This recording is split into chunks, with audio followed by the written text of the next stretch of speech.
Ok, después de una entrevista perdida por falta de espacio en el teléfono, hemos vuelto. Entonces, esta vez lo vamos a hacer sin guión para que no te limite tu expresión. Entonces, vamos a ver, por periodos de tu vida. Vamos a hablar de infancia primero.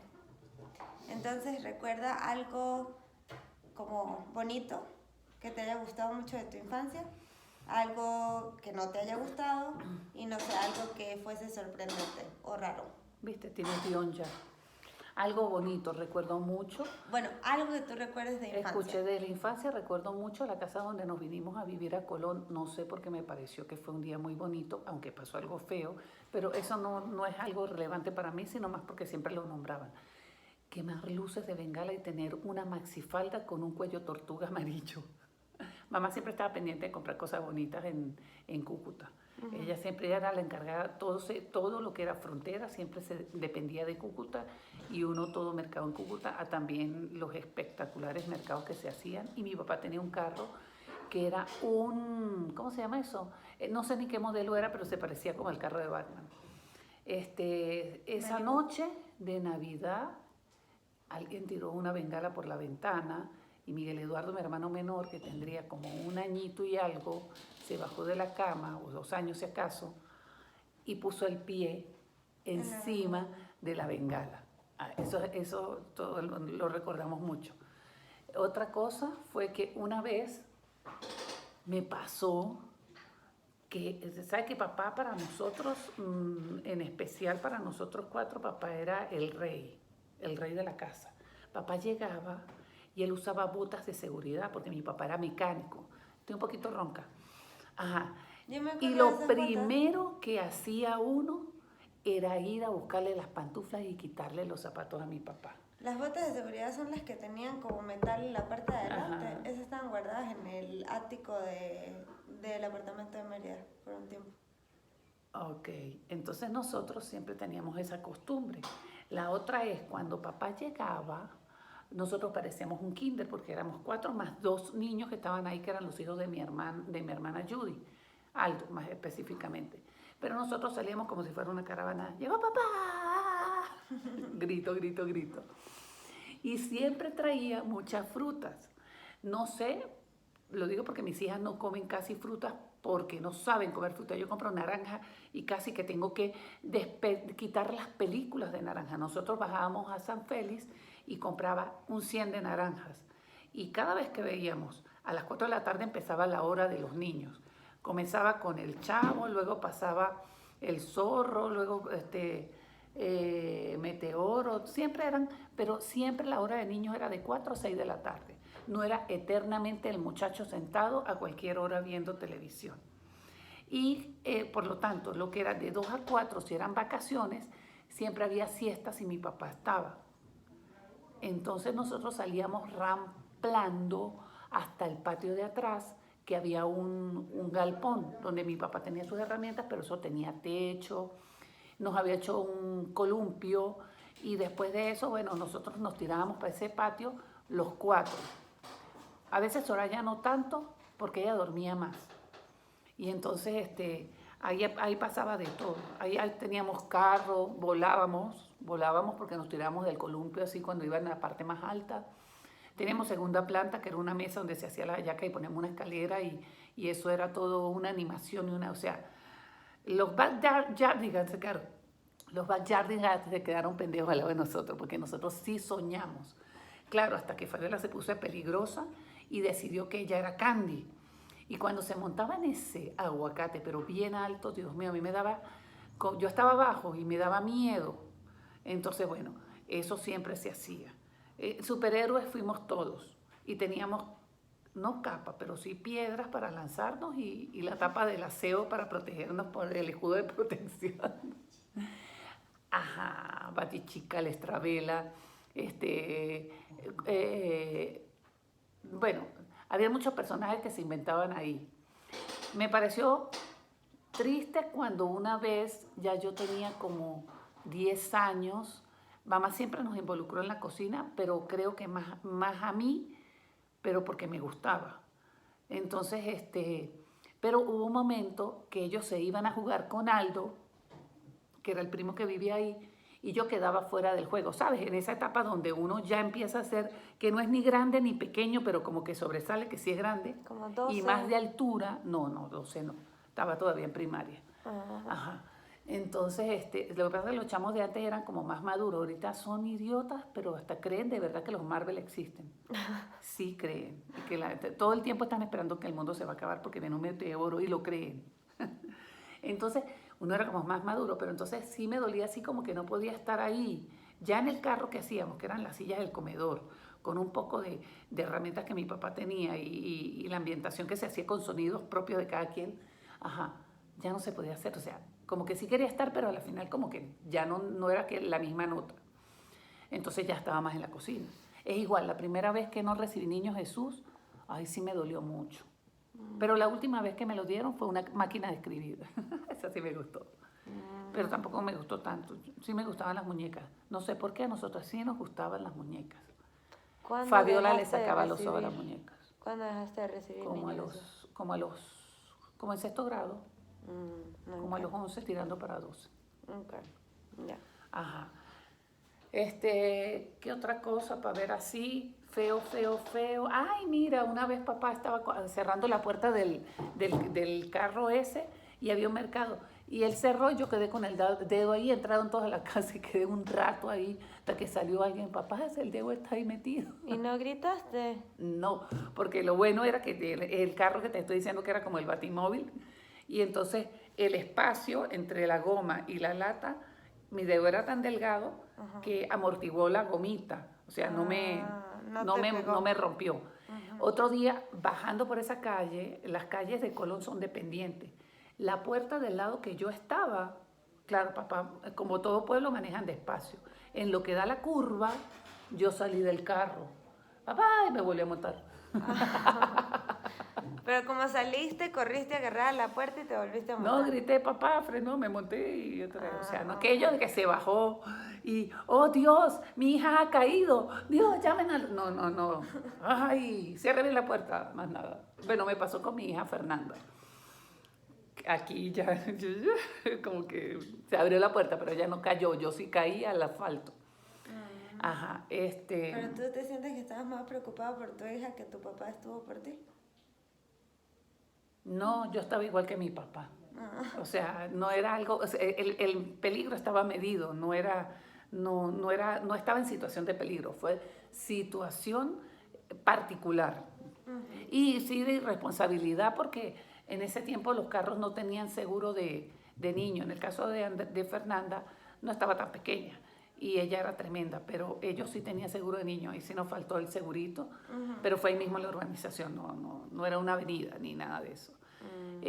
Feo así de la infancia, yo creo que el dolor más feo, el primero fue cuando Marta tuvo el accidente, porque fueron 5 días que ella estuvo en terapia intensiva y la casa era un silencio total, y mi mamá vivía orando y arrodillada y todo. ¿Sabes qué hice yo? A mí no me gustaba la avena, nunca me ha gustado la avena porque siempre he sentido el glu glu y no sé, la hacían fea, yo no sé, no me gustaba la avena. Y el aguamiel tampoco, en Táchira siempre se toma aguamiel en vez de café, aguapanela, agua de papelón, no sé cómo le dicen, pero es para nosotros, ¿verdad?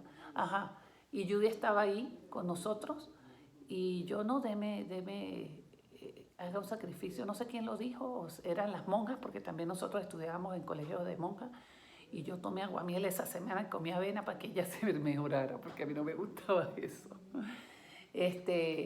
Y mi papá ese día casi se iba matando, persiguiendo la ambulancia. Hernando, yo me acuerdo que una vez me acosté encima de Hernando en esa semana, y ¿cómo está? Bien. Hernando era un hermano muy cariñoso. Y vi cuando se le bajaban las lágrimas, a mí no se me olvida eso. Estaba acostadito y se le bajaban las lágrimas. Hernando era un hermano muy divertido, pero maquiavélico. Él le gustaba cuando se iba a la luz y no tenía 15 años. Yo creo que tendría como unos 20 años, 21 años. Y él agarraba y se escondía y de repente caía en la oscuridad. Y uno, uy, ¿qué es eso? Asustándolo a uno por toda la casa. hacer bullying desde siempre. No, eso no es bullying, eso es normal. Eso es normal, ahora son muy delicados para mí. Ajá. Pero a ti te gusta el terror psicológico. Eso que contaron tus hijas no es normal. ¿Qué? Eso lo han hecho todos en mi familia. Es más, tú sabes que la mamá de Eduardo los llevaba para Carigua y para que se quedaran quietos le ponía una cinta del silbón. Eso es peor. Sí. Eso es peor, eso es peor. Sí. Pero, no estoy diciendo que los métodos de ella eran mejor o peor, solo estoy diciendo que todos los métodos tenían terror psicológico. cónchale, pero golpeaban menos. Creo que hay mamás que ahorita se atormentan y en vez de conversar, atormentan. Yo creo que mamá no era tan pegona, pero cuando pegaba, pegaba. Cuando pegaba, pegaba. Y tenía ese brazo, pero yo siento que había una generación reterca para la pegada, yo. ¿Cómo Gracias. así? No, porque yo una vez vi a mi tía Tioda con una nieta aquí en Mérida y estaban en el hotel y la niña solo está diciendo, abuela, abuela. Y vi cuando le lanzó el manotazo y me quedé como asombrada, pero ¿por qué? No entendí. O sea, eran como que... Como que no tenía razones. Nada, o sea, era como que el silencio total. Yo siempre, por lo menos, yo tuve mis niñas ahí con mi suegra y aunque las adoraba, siempre tenía el lema de no corran, no hagan, no corran. Y yo decía, madre, estos niños son anormales, tienen que correr. Entonces yo siempre sacaba a las niñas a los parques en las tardes. Como un perrito. Porque es que los niños necesitan descargar energía. Entonces yo por lo menos sí me ponía a leer libros de psicología de lo que los niños lo atormenta un lugar cerrado. Ellos necesitan correr, gritar, ser normales. Claro, dentro de todo, ¿no? Eso de la infancia, ¿qué otra cosa de la infancia es interesante? No sé, siempre fui más madura dentro de mi generación, no sé, nunca fui amiguera, siempre fui amiga de las amigas de Fabiola, más por observación que por de verdad ser amigas. Sí tuve un grupo de amigos que, no sé, hay gente que hace amigas desde la infancia, creo que Tevía tiene eso esta semana, pero es que la gente de allá es diferente. Allá manejan mucho el bullying. Si hay un lugar donde te enseñan que no eres bello, es Táchira. Y la gente no sabe decir qué hermosa, qué linda. No, nunca hay esa palabra. Entonces, por ejemplo, cuando yo salgo de Táchira hacia el centro de Venezuela, yo veía como un señor que parecía un gorila, le decía a su hija que era hermosa y era como otro gorilita. Y ella se sentía tan hermosa que se veía tan hermosa y era hermosa. Entonces yo creo que la hermosura está con los ojos con que uno ve a las personas y no puede ser un formato. Entonces eso sí se aplica aquí. Mis hijas para todo el mundo que bellas, hermosas tal. Pero cuando yo llego a Táchira yo no veo ese esplendor de ¿cómo se dice? Adjetivos. No se usan los adjetivos positivos. Siempre, hola, ¿cómo estás? Bien, estamos pelando. Y eso quedó en nuestra generación. Cada una de nosotras tenemos un trauma con el queso que se tiene que rayar así encima de la arepa. El que tenga novio y llegue a trozar con cuchillo el queso, en ese momento tenemos una hernia hiatal. Cuando yo llegué a la casa de mi suegra, ellos son de otra condición socioeconómica en ese sentido, porque mi suegra era médico, y médico en ese tiempo, ser profesional en el tiempo de mi suegro, cualquier profesional, era tener mucha calidad de vida. Hoy en día ser profesional es mejor ser taxista, una cosa así.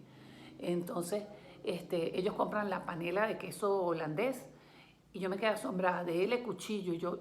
A mí me temblaba la mano para agarrar y sacarle grueso el pedazo, pero ellos, nada, en la noche se iba una pelota el otro día, entonces nosotros no.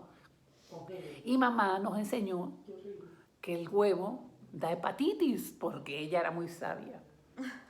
No da hepatitis el huevo. Pero sí, siempre era como que la política del ahorro, la comida, siempre. Y lo primero que he mantenido mientras me gradué es que siempre se mantenga un buen mercado en la casa, en lo posible, de lo básico. Pero era porque mamá se casó con una persona muy mayor, mi papá siempre fue muy buen proveedor, pero en el momento que mi papá se jubila, cae en una enfermedad de Parkinson, Hernando empieza a tener dificultades, Marta también estaba por fuera, Soraya también salió a trabajar, o sea, que de verdad se vio la cosa como que muy fea. Si uno aprendió que hay que ir al mercado y comprar después de las 11 porque es más barato. porque como se están yendo es más barato. Y mamá agarraba 2 y Fabiola agarraba 3 por otro lado. Pagaban 3 o 2, pero siempre pagaban menos de lo que esas 2. Pero dentro de todo, había el río los fines de semana. Claro, mientras mi papá estuvo, todo fue como un parque de diversiones. Porque mi papá hacía paseos los fines de semana para San Félix, que era un río, o sencillamente hacía un hervido ahí en la casa y era como estar en un río, o sea, porque papá llenaba mucho la casa. Ojo, no es la familia perfecta. Nosotros somos segundo hogar. Mi papá luchó el puesto de su esposa nueva y de sus hijos, porque sus hijos mayores lo veían a él crió a sus primeros hijos solo. Y sus hijos lo quieren mucho, lo respetan y tienen todas las mañas de mi papá, igual que mi hermano Hernando, que también pasa a formar parte de su familia junto con Marta, porque mamá, como mujeres que he visto hoy en día que emigra la gente, deja a sus hijos botados. No, mamá fue y se trajo a sus muchachos. Los puso a estudiar en los mismos colegios que nosotros, con la diferencia que Hernando llegó con otra idea, porque Hernando desde pequeño trabajaba y él de una vez se metió en una galería, luego en una zapatería, luego en un cine. O sea, de verdad que Hernando ha sido un hombre de mucho trabajo. Entonces, no, me desvié en ese punto, no me acuerdo. Que venían de una segunda familia. Ajá, entonces, ¿qué pasa? Mi papá no quería hacer sentir mal a sus hijos de que no los tenía incluidos en su amor. Las hallacas se hicieron con toda la familia. Pero cuando mi papá se muda a Colón, él tenía una casa. Pero él no era de, mis hijos son dueños de la casa, no, esa es mi casa. Y agarró y le dio porra a esa puerta para entrar y el que se quiso ir se fue humillado, molesto. A la final todos se reconciliaron con su papá, pero él sus cosas no las tomaba como que eran, o sea, no sé, siento que él tenía una preocupación por la segunda familia que había formado, porque éramos 4 y él decía, yo no puedo dejar a mis hijos sin casa. Lo primero que dice, Ana, se la voy a colocar a nombre suyo. Mamá dijo, no, pero por ahí hay un cuento que dice que mejor a mamá no, porque es capaz que la vende y se va. Entonces, la puso a nombre de nosotros 4. Con una cláusula de usufructo, algo así de que mientras él viva, él o sea, no es que va a ser dueño, o sea, y como albacea creo que mi mamá, algo así. Pero protegió y defendió eso, o sea que por lo menos esa casa nos dio a nosotros para estudiar. Y aparte, o sea, tener un techo es lo máximo. Pero después que salimos de bachilleres, no sé, ninguno de nosotros quería quedarse sin estudiar, o por lo menos quería quedarse en Colón. ¿Por qué no quería? ¿Por qué crees tú que no querían Porque quedarse en nosotros Colón? teníamos un contacto con los hermanos mayores por parte de mi papá. Y le voy a decir una cosa, mis hermanos mayores por parte de mi papá fueron inspiración. Porque cuando llegaba Ana todo era mi amor, mi vida. Y nosotros cada vez que veíamos a Sollano con Ana, uno decía que uno quería un hogar así, porque ella todo el tiempo le decía a su esposo, mi amor, mi corazón, mi vida. ¿Tú crees que yo alguna vez me enteré que ese hombre era horrible? Porque ella lo miraba con aquellos ojos de amor, que hasta el sol de hoy yo veo ese hombre bello. Y ya murió. Y por lo menos Judy era una mujer que vivía con nosotros, pero era tan metódica, tan ordenada, tan... Ay, a mí me encantaba ver a Judy. Mi mamá era una mujer muy disciplinada, organizada y trabajadora. Eso sí, mi mamá era así. Esa, médico, San Cristóbal, tal, Cúcuta. Mi hermana Judy nunca salía. Es más, le daba miedo ir con mamá, porque es que mamá caminaba tan rápido que le daba miedo que la dejara sola por ahí. Entonces, pero mamá hacía helados, mamá vendía ropa, vendía paños, iba a Telares Táchira, le vendían paños Hernando y ella a todas las peluquerías de Mérida. O sea, el comercio en mamá siempre. Me acuerdo, mi papá y mamá montaron una granja de codornices, vendían huevos de codornices. Compraron un peso y tenían pollos atrás. Siempre tenían pollos y vendían pollos beneficiados o pollos enteros. Para mí era terrible si ellos no estaban, porque yo le tenía pánico a las gallinas. ¿Y los frutos que tenían en la parte de atrás del solar sí vendían? No, yo sé que la no mata de aguacate tuvo mucho tiempo hasta que la cortaron y la volvieron Bueno, a plantar. realmente esa se consumía, no llegaba a venderse. Pero, por ejemplo, cuando mi papá se muere, que era el sostén de hogar, por ejemplo, Es más, incluso cuando mi papá tenía Parkinson, yo recuerdo algo mucho, que era que pasaba una cava y dejaba tortas y ponqués para que la gente vendiera y se ganaban premios que eran tacitas, cosas así, vasos, o se ganaban una gavera de malta. Mire, Fabiola y Miguel Eduardo dejaron eso. Y eso se fueron a vender ellos sus bromas con familiares, amigos, a todo el mundo llegaron a ofrecerle. Y ellos se ganaron la gavera de... Y, por ejemplo, hubo un momento, yo no me acuerdo si ya era bachiller, mamá siempre ha sido amiguera, pero amiguera fina, o yo. Sus amigas son como señoras bien, señoras, no te voy a decir, sino no sé, eran gente muy, muy tradicional. Entonces, la señora Rosario tenía unos muchachos que eran de bobures, negros, azules, pintaban y manchaban. Y esos negros estudiaban en el yo no sé cómo se llamaban, pero ellos tenían apellido Churio. No sé si alguno de ellos es general ahorita. Creo que sí. Estudiaron en el 4 de agosto. Y mi mamá les quitaba la ropa y ellos traían la ropa y mamá y Fabiola, no, mamá la lavaba y la planchaba. Usted nunca ha planchado, Fabiola. Ajá. Pero sí, Fabiola le ayudaba a mamá a arreglar eso en la tula y entregaban eso todo el domingo en la tarde, entregaban la ropa planchadita. También las guanábanas las agarrábamos y entonces mamá se las ofrecía al frutero, las despulpaba. Hoy en día, que en aquel tiempo cualquier persona diría, ay, eso. Resulta que hoy en día yo conozco mucha gente profesional y gente muy bien, que hoy en día todo eso que nosotros hacíamos, esas cosas las están haciendo. Matt siempre ha tenido curiosidad de por qué, como la situación es difícil, porque la gente no compra una parcela de tierra y simplemente pone a crecer ahí toda la comida que necesiten. De verduras, porque en Rusia es muy común que tú tienes tu apartamento en la ciudad y tienes una pieza de tierra fuera de la ciudad en el campo que se llama dacha. Y ahí haces una casita pequeña y la gente siembra muchas papas. Papas es lo que más se siembra allá. Pero hay gente que se organiza muy bien y yo he ido a dachas que tienen lechugas, auyamas, pepinos, no sé qué. Pero eso depende de la temperatura. Por ejemplo, yo no sabía que Santo Domingo no producía nada de lo que yo le compraba allá. La cebolla, el tomate, todo eso lo produce la gente de San Nicolás, que es un lugar que es muy generoso porque pudiera hacerse eso, pero la distancia que queda son más o menos 2 horas y media. Con malas vías de acceso.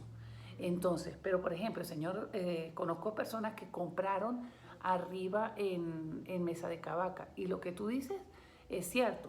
Si pero acaso tienen, no. No.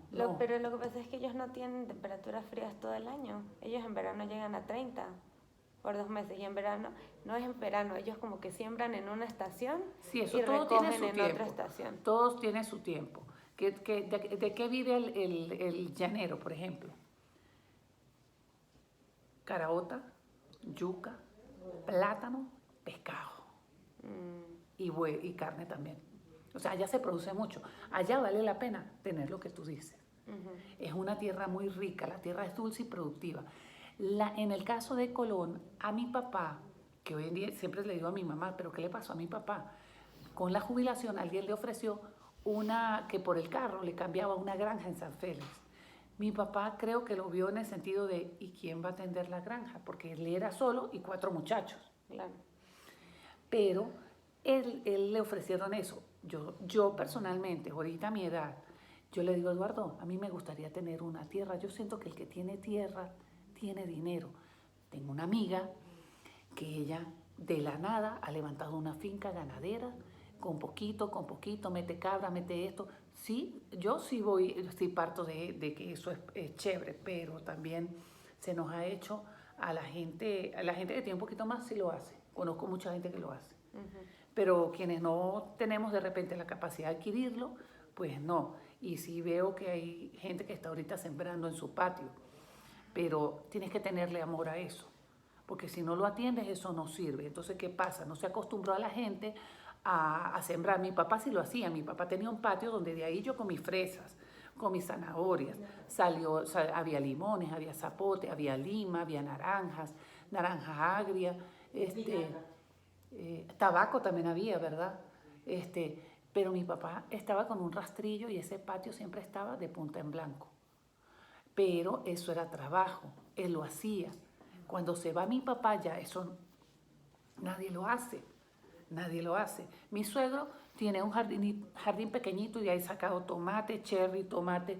O sea, es el amor que le tengas a la cosa. Él lo hace. Yo he tratado de hacerlo y tengo nada más que las especias.